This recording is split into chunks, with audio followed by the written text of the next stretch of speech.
Hi there, dear listeners. We're continuing our daily reading podcast of The Old Man in the Corner by Baroness Orczy. Today, we're diving into Chapter 13, A Cunning Rascal. Do you already know who the mastermind is? Let's begin today's story. Chapter 13, A Cunning Rascal. Yes, left severely alone, continued the man in the corner with a sarcastic chuckle. So severely alone, in fact, that 1/4 of an hour after another passed by and still the magnificent police officer in the gorgeous uniform did not return. Then, when it was too late, Schwartz cursed himself once again for the double-dyed idiot that he was. He had been only too ready to believe that Prince Semyonix was a liar and a rogue, and under these unjust suspicions he had fallen an all-too-easy prey to one of the most cunning rascals he had ever come across. An inquiry from the hall porter at the Northwestern elicited the fact that no such personage as Mr. Schwartz described had entered the hotel. The young man asked to see Prince Semyonix, hoping against hope that all was not yet lost. The prince received him most courteously. He was dictating some letters to his secretary, while the valet was in the next room preparing his master's evening clothes. Mr. Schwartz found it very difficult to explain what he actually did want. There stood the dressing case in which the prince had locked up the jewels, and there the bag from which the secretary had taken the banknotes. After much hesitation on Schwartz's part and much impatience on that of the prince, the young man blurted out the whole story of the so-called Russian police officer whose card he still held in his hand. The prince, it appears, took the whole thing wonderfully good-naturedly. No doubt he thought the jeweler a hopeless fool. He showed him the jewels, the receipt he held, and also a large bundle of banknotes similar to those Schwartz had with such culpable folly given up to the clever rascal in the cab. "I pay all my bills with Bank of England notes, Mr. Schwartz. It would have been wiser, perhaps, if you had spoken to the manager of the hotel about me before you were so ready to believe any cock-and-bull story about my supposed rogueries." Finally, he placed a small 16mo volume before the young jeweler, and said with a pleasant smile, "If people in this country who are in a large way of business, and are therefore likely to come in contact with people of foreign nationality, were to study these little volumes before doing business with any foreigner who claims a title, much disappointment and a great loss would often be saved. Now in this case, had you looked up page 797 of this little volume of Goethe's Almanac, you would have seen my name in it, and known from the first that the so-called Russian detective was a liar." There was nothing more to be said, and Mr. Schwartz left the hotel. No doubt, now that he had been hopelessly duped, he dared not go home, and half hoped by communicating with the police that they might succeed in arresting the thief before he had time to leave Liverpool. He interviewed Detective Inspector Watson, and was at once confronted with the awful difficulty which would make the recovery of the banknotes practically hopeless. He had never had the time or opportunity of jotting down the numbers of the notes. Mr. Winslow, though terribly wrathful against his nephew, did not wish to keep him out of his home. As soon as he had received Schwartz's letter, he traced him, with Inspector Watson's help, to his lodgings in North Street, where the unfortunate young man meant to remain hidden until the terrible storm had blown over, or perhaps until the thief had been caught red-handed with the booty still in his hands. This happy event, needless to say, never did occur, though the police made every effort to trace the man who had decoyed Schwartz into the cab. His appearance was such an uncommon one. It seemed most unlikely that no one in Liverpool should have noticed him after he left that cab. The wonderful fur coat, the long beard, all must have been noticeable, even though it was past 4 o'clock on a somewhat foggy December afternoon. But every investigation proved futile. No one answering Schwartz's description of the man had been seen anywhere. The papers continued to refer to the case as the Liverpool mystery. Scotland Yard sent Mr. Fairburn down, the celebrated detective, at the request of the Liverpool police, to help in the investigations, but nothing availed. Prince Semyonix, with his suite, left Liverpool, and he who had attempted to blacken his character, and had succeeded in robbing Messrs. Winslow and Vassall of £10,500, had completely disappeared. The man in the corner readjusted his collar and necktie, which, during the narrative of this interesting mystery, had worked its way up his long, crane-like neck under his large flappy ears. His costume of checked tweed of a peculiarly loud pattern had tickled the fancy of some of the waitresses, who were standing gazing at him and giggling in one corner.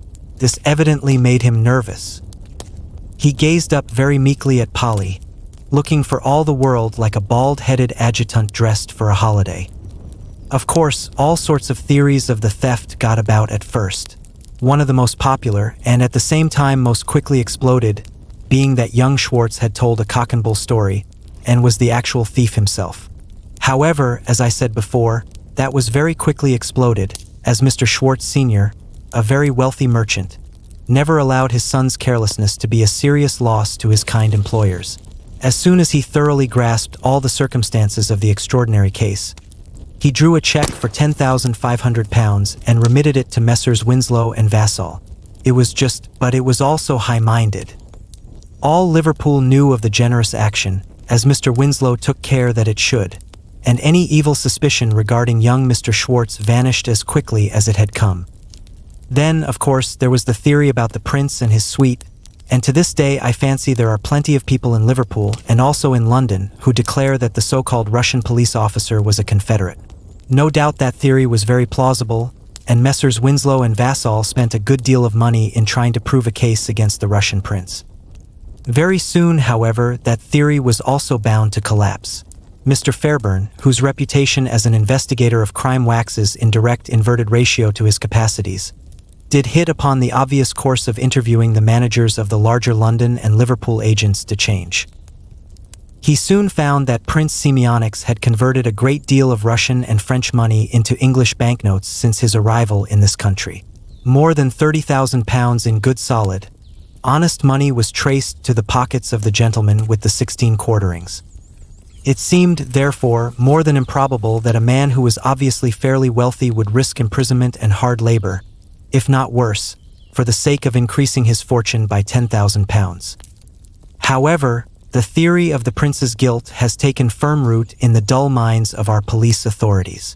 They have had every information with regard to Prince Semyonix's antecedents from Russia.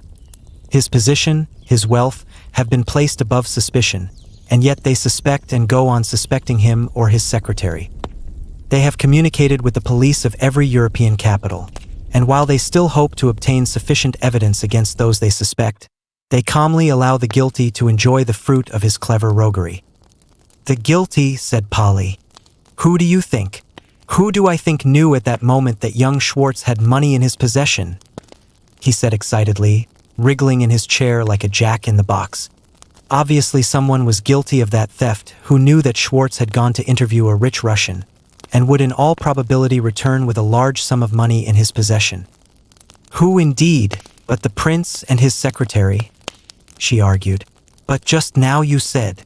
Just now I said that the police were determined to find the prince and his secretary guilty. They did not look further than their own stumpy noses. Messrs. Winslow and Vassall spent money with a free hand in those investigations. Mr. Winslow, as the senior partner, stood to lose over £9,000 by that robbery. Now with Mr. Vassall it was different. When I saw how the police went on blundering in this case, I took the trouble to make certain inquiries. The whole thing interested me so much, and I learnt all that I wished to know. I found out, namely, that Mr. Vassall was very much a junior partner in the firm, that he only drew 10% of the profits, having been promoted lately to a partnership from having been senior assistant. Now the police did not take the trouble to find that out. But you don't mean that. I mean that in all cases where robbery affects more than one person, the first thing to find out is whether it affects the second party equally with the first. I proved that to you, didn't I, over that robbery in Phillimore Terrace? There, as here, one of the two parties stood to lose very little in comparison with the other. Even then, she began. Wait a moment, for I found out something more. The moment I had ascertained that Mr. Vassall was not drawing more than about £500 a year from the business profits, I tried to ascertain at what rate he lived and what were his chief vices. I found that he kept a fine house in Albert Terrace. Now, the rents of those houses are £250 a year. Therefore, speculation, horse racing, or some sort of gambling must help to keep up that establishment. Speculation and most forms of gambling are synonymous with debt and ruin. It is only a question of time. Whether Mr. Vassall was in debt or not at the time, that I cannot say, But this I do know, that ever since that unfortunate loss to him of about £1,000 he has kept his house in nicer style than before, and he now has a good banking account at the Lancashire and Liverpool Bank, which he opened a year after his heavy loss. But it must have been very difficult, argued Polly.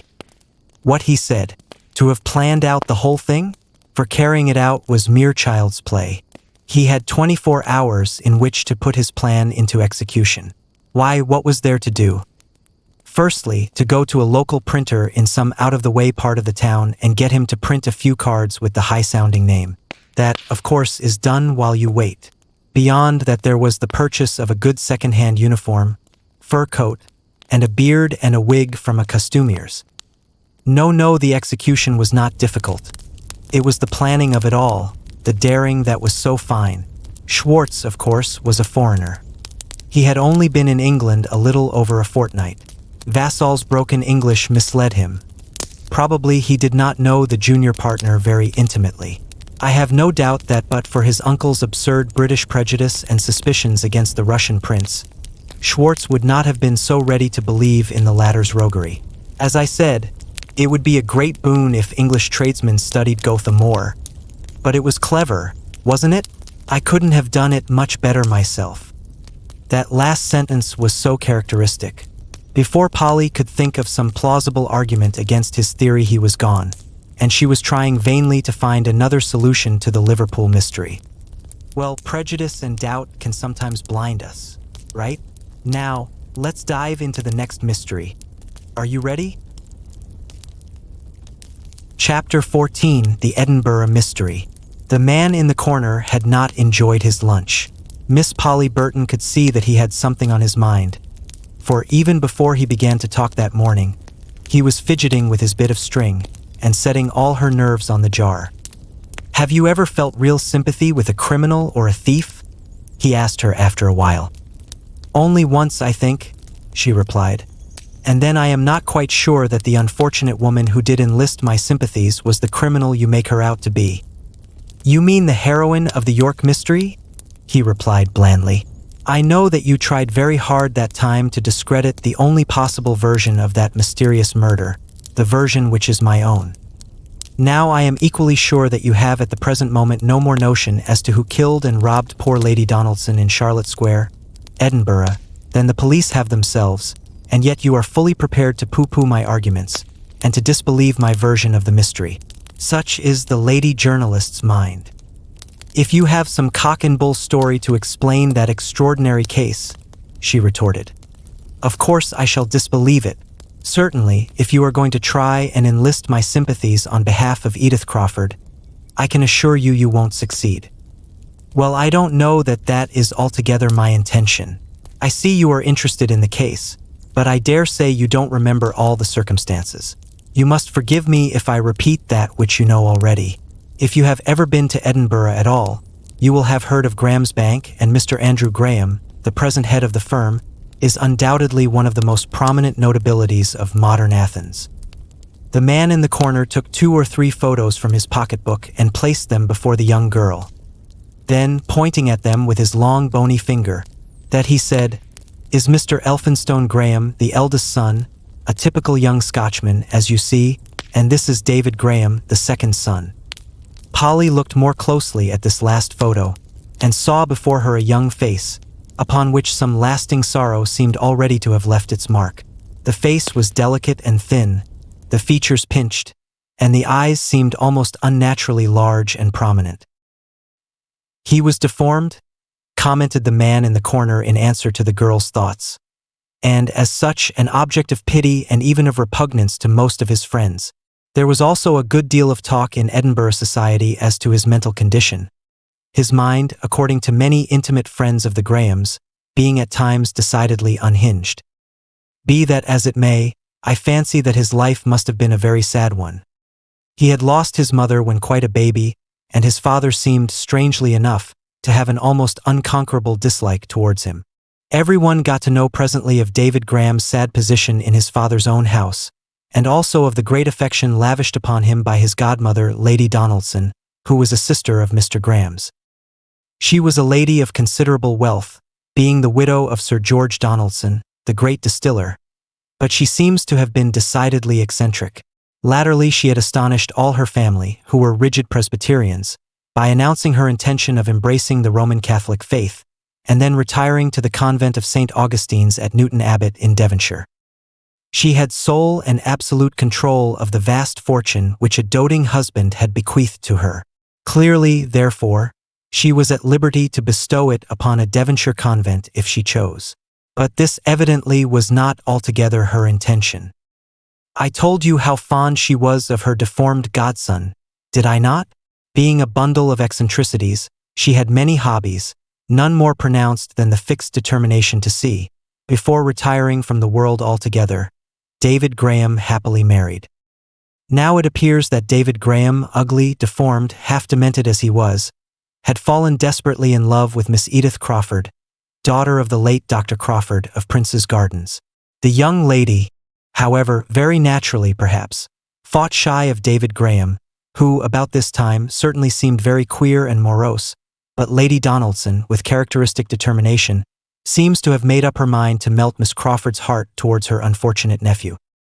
On October the 2nd last, at a family party given by Mr. Graham in his fine mansion in Charlotte Square, Lady Donaldson openly announced her intention of making over, by deed of gift, to her nephew, David Graham, certain property, money, and shares, amounting in total value to the sum of £100,000, and also her magnificent diamonds, which were worth £50,000, for the use of the said David's wife.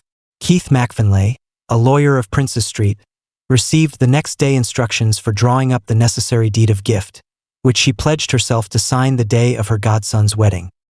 A week later, the Scotsman contained the following paragraph. A marriage is arranged and will shortly take place between David, younger son of Andrew Graham, Esq., of Charlotte Square, Edinburgh, and Docknakirk, Perthshire, and Edith Lillian, only surviving daughter of the late Dr. Kenneth Crawford of Prince's Gardens. In Edinburgh, society comments were loud and various upon the forthcoming marriage, and, on the whole, these comments were far from complimentary to the families concerned. I do not think that the Scotch are a particularly sentimental race, but there was such obvious buying, selling, and bargaining about this marriage that Scottish chivalry rose in revolt at the thought. Against that, the three people most concerned seemed perfectly satisfied. David Graham was positively transformed. His moroseness was gone from him. He lost his queer ways and wild manners, and became gentle and affectionate in the midst of this great and unexpected happiness. Miss Edith Crawford ordered her trousseau, and talked of the diamonds to her friends, and Lady Donaldson was only waiting for the consummation of this marriage, her heart's desire, before she finally retired from the world, at peace with it and with herself. The deed of gift was ready for signature on the wedding day, which was fixed for November 7th, and Lady Donaldson took up her abode temporarily in her brother's house in Charlotte Square. Mr. Graham gave a large ball on October 23rd. Special interest is attached to this ball, from the fact that for this occasion Lady Donaldson insisted that David's future wife should wear the magnificent diamonds which were soon to become hers. They were, it seems, superb, and became Miss Crawford's stately beauty to perfection. The ball was a brilliant success, the last guest leaving at 4 a.m. The next day it was the universal topic of conversation, and the day after that, when Edinburgh unfolded the late editions of its morning papers, it learned with horror and dismay that Lady Donaldson had been found murdered in her room, and that the celebrated diamonds had been stolen. Hardly had the beautiful little city, however, recovered from this awful shock, than its newspapers had another thrilling sensation ready for their readers. Already all Scotch and English papers had mysteriously hinted at startling information obtained by the Procurator Fiscal, and at an impending sensational arrest. Then the announcement came, and everyone in Edinburgh read, horror-struck and aghast, that the sensational arrest was none other than that of Miss Edith Crawford, for murder and robbery, both so daring and horrible that reason refused to believe that a young lady, born and bred in the best social circle, could have conceived, much less executed, so heinous a crime. She had been arrested in London at the Midland Hotel and brought to Edinburgh, where she was judicially examined, bail being refused. A wedding, diamonds, and murder. These three became the elements of a tragedy. What do you think? Is the young woman, Miss Edith Crawford, the killer? Did you enjoy today's story? Please subscribe, like, and hit the notification bell. See you tomorrow.